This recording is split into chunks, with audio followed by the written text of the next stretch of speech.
Қалайсыздар достар? Бүгін біз осындай өте дәмі керемет болып шығатын құймақ пісіретін боламыз. Видеоны соңына дейін көріп, менімен бірге болыңыздар.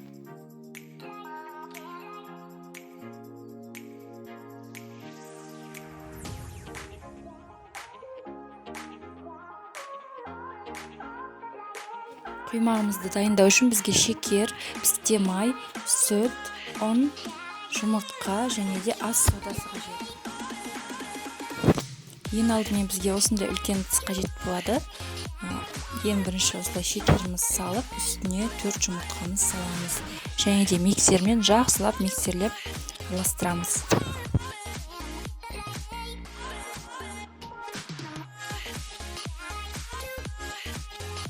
Шекеріміз бен жұмыртқамызды біркелкі қылып араластырған соң, үстіне пісте майымызды құйып, тағы да біркелкі қылып миксерлеп араластырып аламыз. Неге осындай масса пайда болады. Енді үстіне сүтімізді құйсақ болады.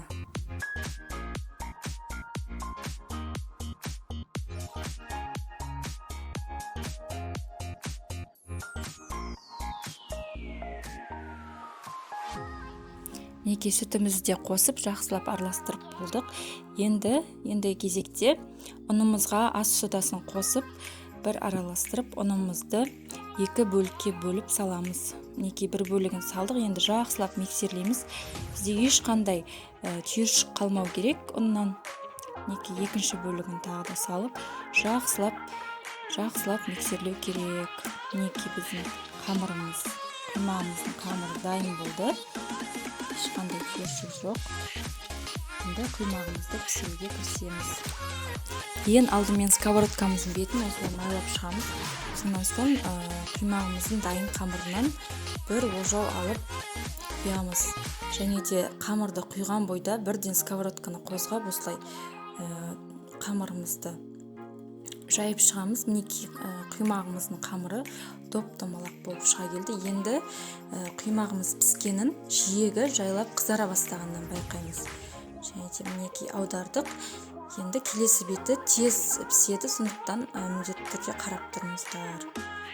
Мінекей құймағымыз дайын болды. Достар, сіздерге тағы 1-2 мәрте көрсетіп шығайын.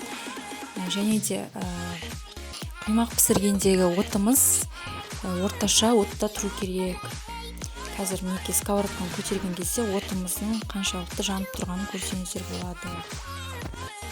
Достар, егер сіздерде каменный сковородка болса, ол кезде сковородканы мүлдем майлаудың қажеті жоқ. Ол кезде бірден құймақтың қамырын құйып пісіре берсеңіздер болады.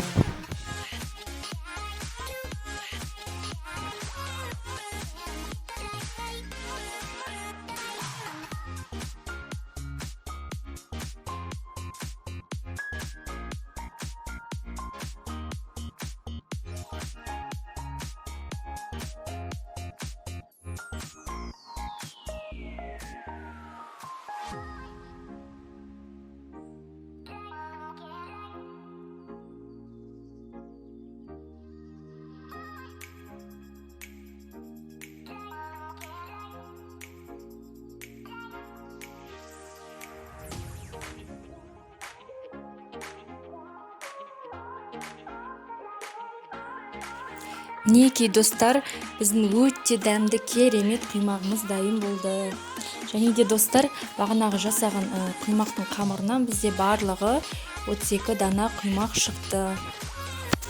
Және де достар, құймақтың салмасына өз қалауларыңыз бойынша түрлі тәттілер қосып салуға болады.